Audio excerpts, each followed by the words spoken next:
Bismillahirrahmanirrahim. Assalamualaikum warahmatullahi wabarakatuh. Alhamdulillah, pada kesempatan ini kita bertemu dalam mata kuliah Ekonomi Regional bersama saya Rudi Masniadi SEME, di mana pada pertemuan ini merupakan pertemuan perdana pada semester genap tahun akademik 2020-2021. Untuk pertemuan perdana ini, saya akan mengantarkan untuk mengupas dua poin utama. Yang pertama adalah kita akan mengupas RPS perkuliahan yang tentu berisi silabus, ya, kontrak belajar, dan lebih dalam nanti kita akan melihat deskripsi mata kuliah ini dan rincian apa saja materi-materi yang akan kita kupas dalam satu semester ke depan. Nah, kemudian yang kedua kita akan mencoba mengupas pengantar, ya, untuk ekonomi regional ini dari sisi definisi, manfaat, dan keterkaitan ekonomi regional dengan ilmu lain. Baik, kita melangkah pada bagian pertama, yaitu kita akan melihat apa dan bagaimana silabus dari mata kuliah ekonomi regional ini. Nah, seperti mata kuliah yang lain, ya, jadi ekonomi regional ini sudah dibuat RPS-nya, rencana pembelajaran semester, di mana dalam dokumen ini sudah tertuang berkaitan dengan hal ihwal mata kuliah ini, termasuk di dalamnya deskripsi mata kuliah yang Anda nanti bisa baca sendiri. Kemudian poin yang tidak kalah penting adalah apa saja bahan kajian atau materi pembelajaran dalam mata kuliah ini. Nah, di sini kita bisa melihat ada 8 poin yang menjadi bahan kajian kita. Yang pertama, pengertian dan ruang lingkup ekonomi regional. Kemudian yang kedua, pendapatan ekonomi regional. Kemudian yang ketiga, teori basis ekonomi. Kemudian yang keempat, teori pertumbuhan wilayah. Kemudian yang kelima, analisis potensi relatif perekonomian wilayah. Kemudian yang keenam, analisis input-output perekonomian wilayah. Kemudian yang ketujuh, kita akan mengupas berbagai teori lokasi. Kemudian yang terakhir adalah kita akan mengupas kota dan daerah belakangnya. Nah, di dalam mata kuliah ini tentu ada referensi, ya, yang Anda bisa koleksi nanti bukunya. Ada referensi utama dan referensi pendukung. Namun saya tidak membatasi, Anda bisa mengoleksi buku manapun, ya, yang berkaitan dengan ekonomi regional. Saya selaku dosen pengampu mata kuliah ini, ya, saya juga berpasangan dengan Ibu Fitria Permatacita, SEME. Nah, baru kemudian di bagian selanjutnya, 8 bahan pembelajaran utama tadi, kemudian kita turunkan ke dalam 14 pertemuan tatap muka, di mana setiap pertemuan sudah tertuang apa yang poin-poin yang akan kita kupas, ya, sebagai bahan kajian kita, sampai kepada poin pertama, minggu pertama, pekan pertama, kemudian sampai pekan ke-7, kemudian kita diselingi oleh ujian tengah semester pekan ke-8, kemudian dilanjutkan lagi dari pekan ke-9 sampai dengan pekan ke-15, baru penutup pekan ke-16, ya, kita akan melakukan ujian akhir semester. Nah, ini bisa dibaca sendiri nanti filenya. Nah, selanjutnya yang tidak kalah penting adalah Anda harus memperhatikan aspek penilaian, ya, yang tertuang dalam RPS ini. Anda bisa baca sendiri nanti. Ya, kemudian bobot penilaian, ya, ada tugas, ada kuis, ya, ada ujian tengah semester dan ujian akhir semester. Dan itulah yang akan menentukan nilai Anda. Nah, selanjutnya kita coba masuk kepada materi pengantar yang kedua yang saya sebutkan di awal, ya. Kita akan mencoba melihat definisi, manfaat, dan keterkaitan ekonomi regional dengan ilmu lainnya. Nah, kita mengupas ekonomi regional, ya. Jadi kita awali dulu dengan melihat definisi dari ekonomi regional itu sendiri. Kita tarik dari definisi ilmu ekonomi ya, yang merupakan payung besar ya dari sebuah cabang ilmu ekonomi manapun ya, termasuk di dalamnya ekonomi regional. Nah, ilmu ekonomi sebagaimana kita ketahui bersama adalah ilmu yang mempelajari bagaimana perilaku manusia dalam memenuhi kebutuhan hidupnya, di mana manusia dihadapkan pada ketersediaan, ya, dihadapkan pada ketersediaan sumber daya alam, namun dia dibatasi oleh kemampuan untuk mendapatkan sumber daya tersebut atau barang-barang tersebut. Nah, di sini kita bisa melihat ya dari apa yang didefinisikan dalam ilmu ekonomi itu. Anda sudah dapatkan di baik di pengantar ekonomi maupun teori ekonomi makro 1 ya atau mikro 1, bahwa persoalan pokok dari ilmu ekonomi itu adalah kita kenal secara umum itu ada 3 ya. Pertama, kita dihadapkan pada pertanyaan what ya, barang apa yang akan diproduksikan. Nanti ini berkaitan dengan misalnya konsep permintaan penawaran ya, kemudian berkaitan dengan ketersediaan barang dan lain sebagainya. Nah, kemudian pertanyaan kedua adalah who ya, bagaimana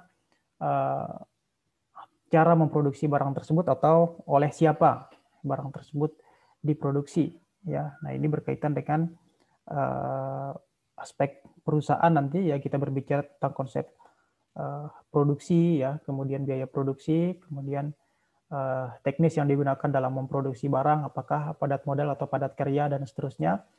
Nah, ini pertanyaan yang kedua. Nah, kemudian yang ketiga adalah untuk siapa ya, for whom ya, untuk siapa barang tersebut diproduksi. Nah, ini kita berbicara dalam konteks ekonomi, kita berbicara materi misalnya berkaitan dengan konsep pasar misalnya ya. Kemudian di situ juga di dalamnya ada konsep permintaan ya, penentuan harga dan lain sebagainya.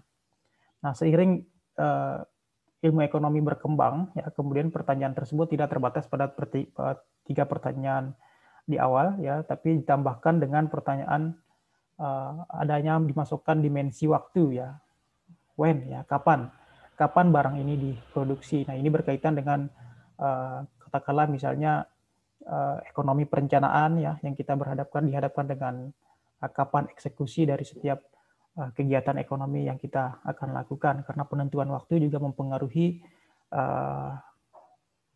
besar keuntungan ya, karena semakin pas timingnya ya juga akan semakin berpotensi untuk meningkatkan keuntungan.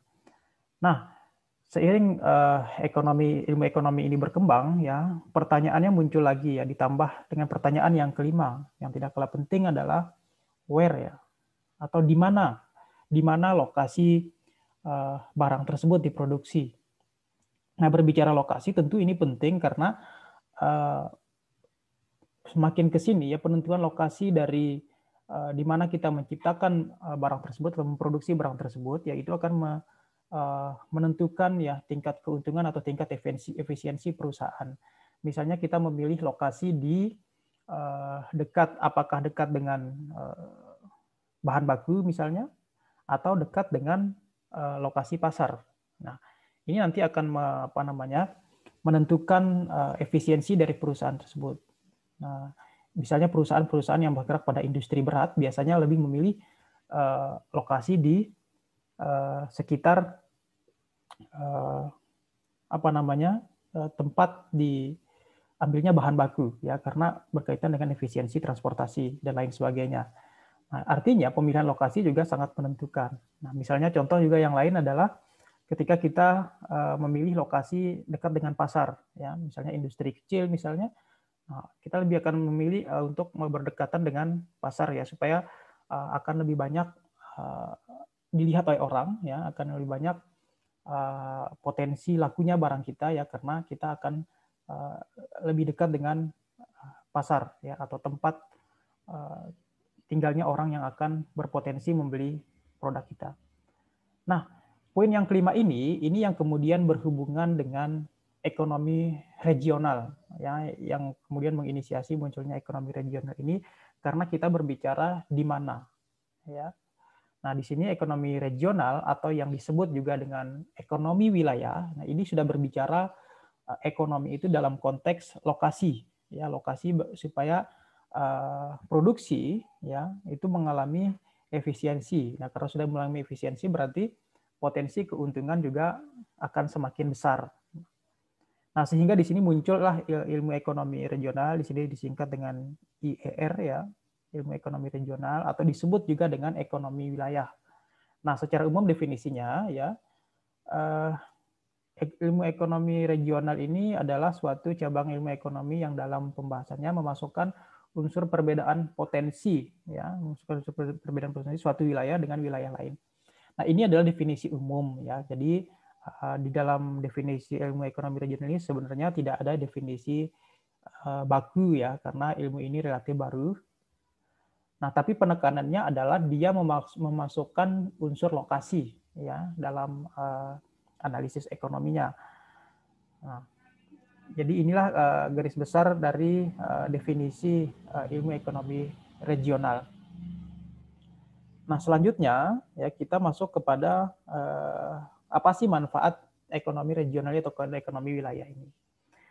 Nah, dalam konteks pembangunan ekonomi wilayah atau daerah, ya, bahkan atau negara, ya, ekonomi regional ini sangat bermanfaat, ya. Kita bisa melihat dari dua sisi, ya. Kita bisa melihat dari manfaat makro dan manfaat mikro. Manfaat makronya adalah bahwa ilmu ini dapat memberikan rujukan, ya, kepada pemerintah pusat, ya, agar pemerintah pusat itu dapat menggunakan rekomendasi itu, ya, untuk mempercepat laju pertumbuhan dari keseluruhan wilayah, ya. Nah, makna dari pemerintah pusat di sini bisa bermakna misalnya dalam konteks kabupaten, ya, misalnya Kabupaten Sumbawa itu pusatnya di Kecamatan Sumbawa sebagai ibu kota, ya, ibu kota kabupaten, ya, atau di tingkat provinsi, ya, misalnya NTB, yaitu pusatnya di Kota Mataram misalnya. Nah, ini ekonomi regional ini, analisis ekonomi regional ini nanti akan memberikan rekomendasi bagaimana pemerintah dapat mempercepat laju pertumbuhan keseluruhan wilayah secara utuh, ya.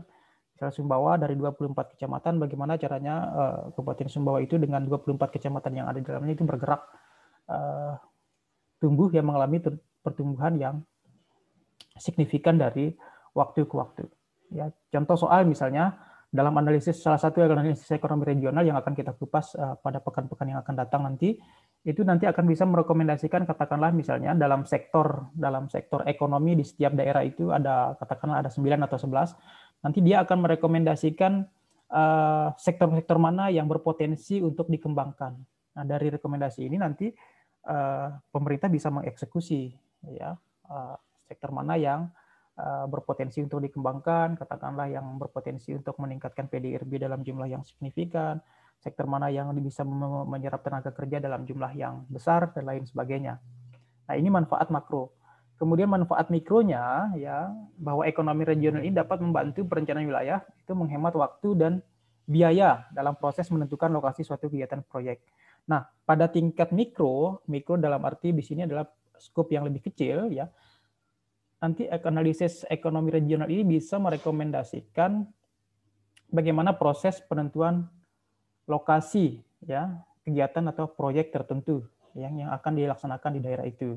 Misalnya Sumbawa dari 24 kecamatan, ya, tentu ini menjadi jumlah yang cukup besar, ya. Dengan hasil analisis ekonomi regional ini nanti akan merekomendasikan katakanlah di daerah mana, ya, proyek pembangunan itu menjadi prioritas, ya, untuk dilakukan. Ya, turunlah proyek misalnya katakanlah di Kecamatan Orongtelu misalnya, atau di kecamatan mana. Nah, ini adalah hasil dari rekomendasi dari analisis ekonomi regional dalam konteks mikro. Nah, ini gambaran besar manfaat dari ekonomi regional. Ya, kemudian ekonomi regional ini tentu tidak bisa berdiri sendiri. Ya, tentu dia tidak steril ya.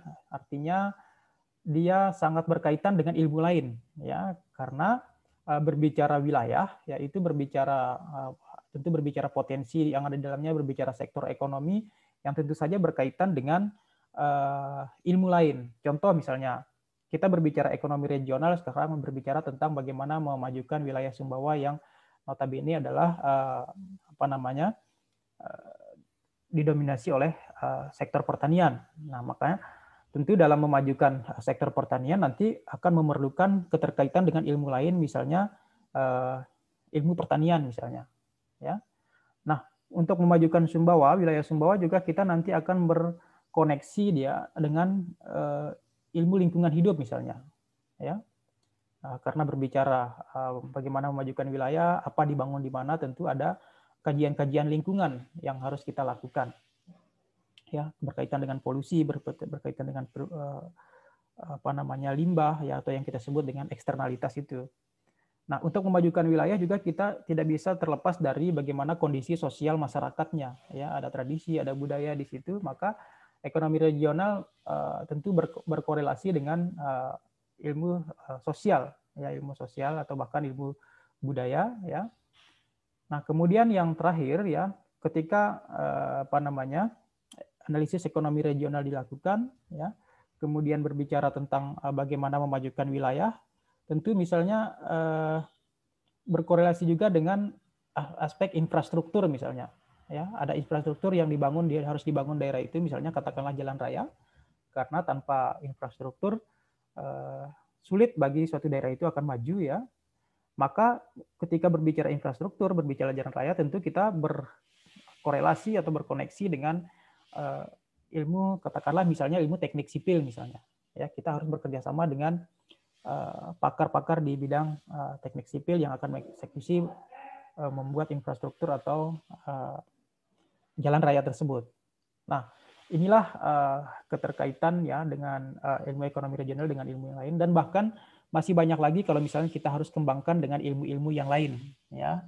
Tergantung dari apa dan bagaimana analisis ekonomi regional yang kita lakukan. Empat bidang ini hanya contoh saja ya, bahwa ekonomi regional itu tidak bisa berdiri sendiri.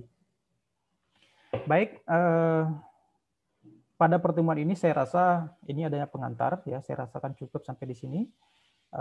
Sekali lagi ya, saya sarankan agar Anda mengoleksi salah satu ya buku dari ekonomi regional sebagai bahan bacaan Anda, dan RPS nanti, kemudian file dari materi ini beserta link videonya saya akan posting di WA grup kelas masing-masing. Terima kasih. Lebih kurang mohon maaf. Wabillahi taufiq wal hidayah. Assalamualaikum warahmatullahi wabarakatuh.